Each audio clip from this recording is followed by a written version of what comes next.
2 different sort of rapid fire rounds. The first is actually questions from your community. Oh, really? And a few surprises thrown in there. A few All right. surprise people thrown in there. All right. So I'm going to fly through these. The first is actually a famous Ed Mylett question, though, but this time asking you the question. If you had just 5 minutes at Starbucks to give someone advice on how to make their dreams come true, what would you tell them?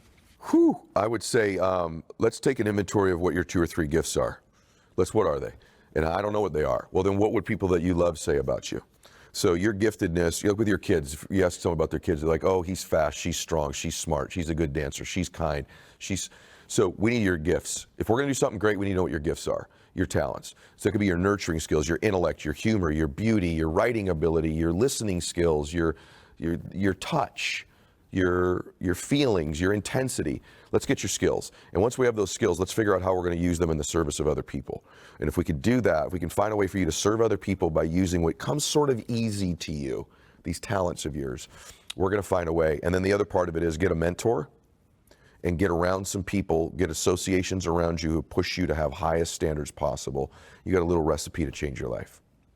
So good. What are you certain of? I'm certain there's a God in heaven.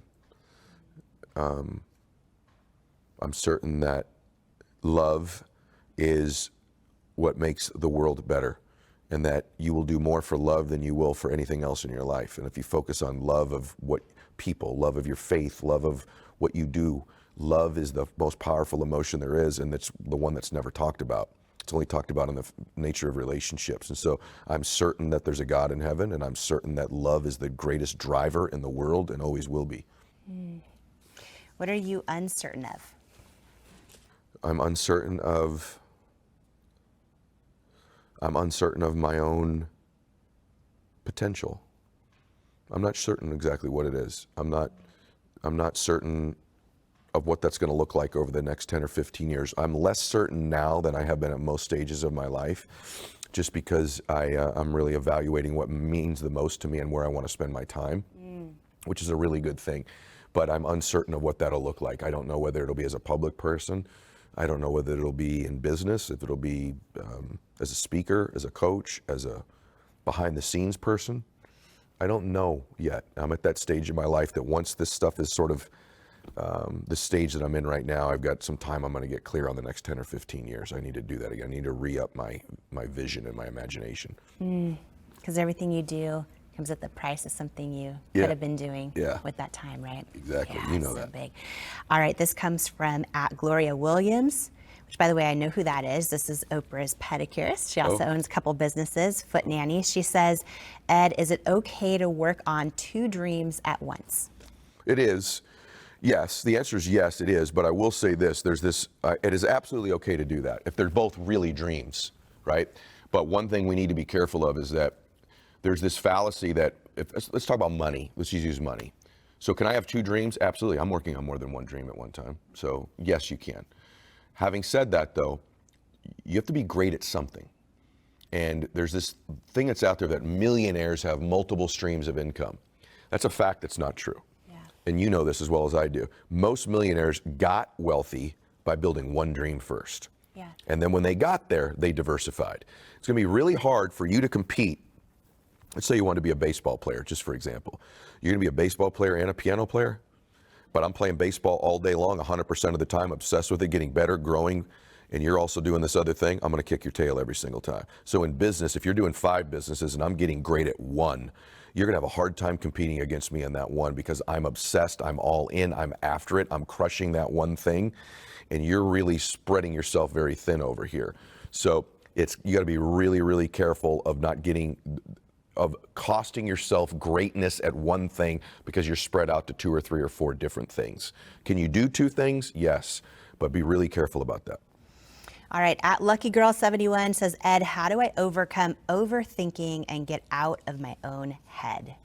I don't think you're overthinking. I think you're thinking incorrectly.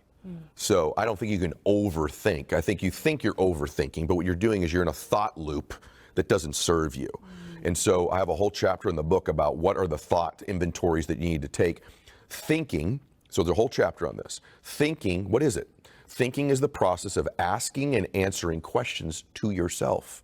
So the fact that you're thinking, overthinking, that's not really what's happening. You're asking yourself the wrong questions.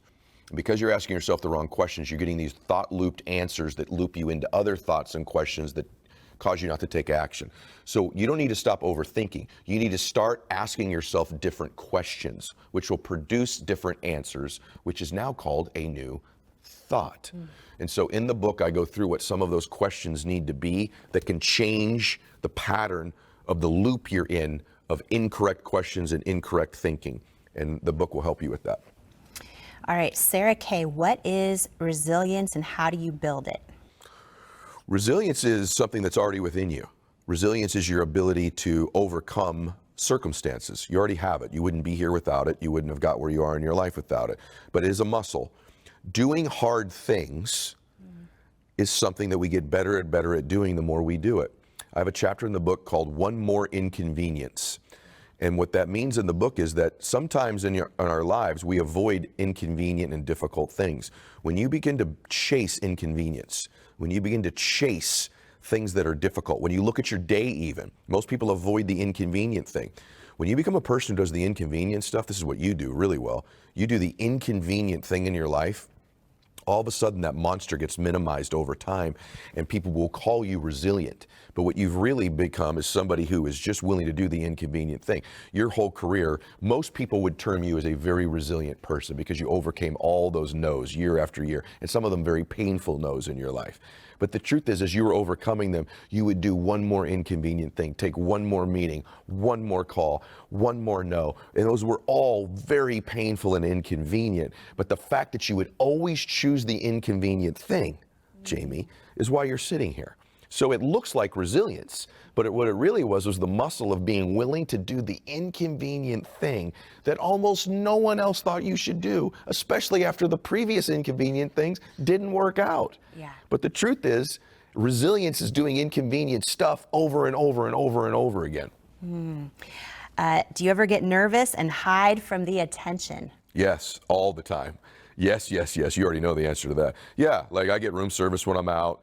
If I'm at a mall and like I might have seen you from high school, like I'm so introverted, I'll go duck into a store and hide. My family will tell you, when we go to restaurants as a family, probably never have I been the one to walk up to the hostess or host and say, hey, we're the Myletts. Like just even that encounter is something I avoid doing. My wife does it every single time. My kids do it it just trips people out of how much I avoid. And by the way, what's really weird about it is I love people. So I get into an Uber, first thing I always say is, tell me your story. Yeah. And I want to hear their story. I want to know everything about it. My Uber driver the other day, man, this guy was awesome. He's from Lebanon. You would judge this guy, his car wasn't really nice. Tell me your story. Lebanese man has a kid at Yale and Harvard and a son going to Stanford.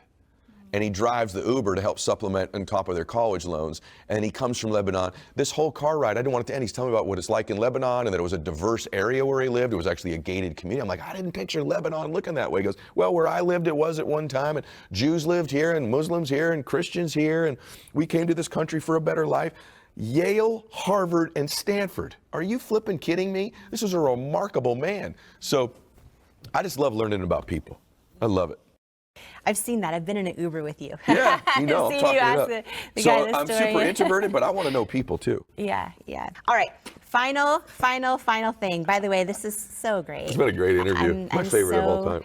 Grateful because I'm grateful for you. I love you, and thank you for doing this today. I love you, and your community, and everyone listening loves you, and I'm grateful for them also for being part of this, and I hope everything here blesses them, you know, and gives value to their life. I'm going to call this last part the power of one more challenge. The power of one more challenge, Ed.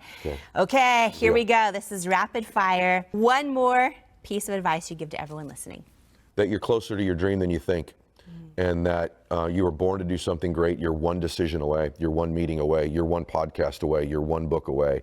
You're much closer than you think you are. And if you begin to believe that, you're going to find the things in your life that are going to get you to that place much faster than you believe you can get there. That's just an absolute 100% fact. One more thing you'd want to break free from that you haven't yet. I want to break free from my inability to tell people no. I want to break free from that, my lack of saying no to things. I need to begin to say no better and not feel so guilty when I tell somebody I can't do something for them. I have to get better at that. I have to, for my own peace and sanity. Me too. And I bet a lot of people listening. Yeah. One more talent you'd want that you don't currently have. I would love to be able to sing, to create art, because I admire that talent so much. And I think it's such a beautiful gift that if I could have that talent, that would be super cool. One more person you'd get to interview on your show. Who could I interview? One more person? One more person who you haven't interviewed yet that you'd want to interview on your show. Okay. Anybody. Whew. Oprah Winfrey. Tom Brady would be right there too, and that's going to happen. I'm going to make that happen. I would like to interview Tom Brady. Yeah. Yeah. All right, one more place you could travel to. Where would it be? Just one I've more. never been to Italy. I would like to go to Italy and see Italy. We've had trips scheduled there, and then our kids were being born, or stuff like that's happened. So I would love to go to Italy for sure. One more fear you could overcome. What would it be?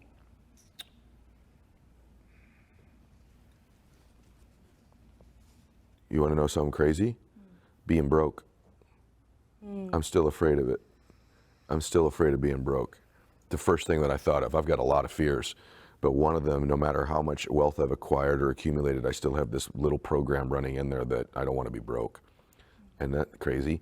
So that stuff, when I was little, when my dad might leave, I thought, my mom worked in the home. My mother was a homemaker. So when my dad would leave, I would think, we're going to be broke.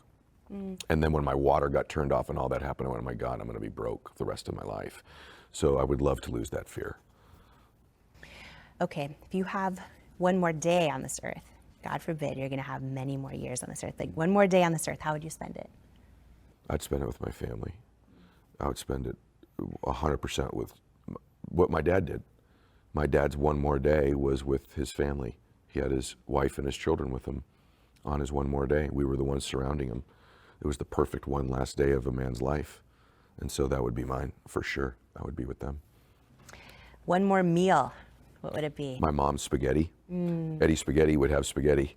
Isn't that crazy? Isn't that ironic? I would have my mom's spaghetti for sure, which she just made me some recently, and I ate like 140 pounds of it in a day. So mom's spaghetti. And one last thing that you want to share for anyone wondering how your book, The Power of One More, is going to impact their life. It'll impact all of you differently. I wrote it for a diverse group. So whether you're a mother, it can help you be a better mother. There's chapters in there on parenting. Athlete, you're an athlete or a coach, it'll help you. If you're an entrepreneur, you work somewhere, you want to change your body, you want to change your emotions, you want to be happier, it will impact many of you differently, and different chapters will resonate with some of you more than they do the others. But when I was writing the book, I was thinking about all of you. And that's why the book is so deep and diverse. Maybe it's too deep and diverse in some ways, as I've told you, but I wrote it thinking of all of you. I wrote it, the creative process is this. I surround myself with great books, but I prayed a lot writing this book. I prayed a lot. I had my scriptures around me when I wrote. I had my powerful books, because the books have energy. And I wrote it thinking about all of you. I can tell you that with the most sincerity I have, is I wrote this book truly to try to serve as many of you as I can, and that's why it is so diverse and has such depth to it. So, yeah, it'll help you.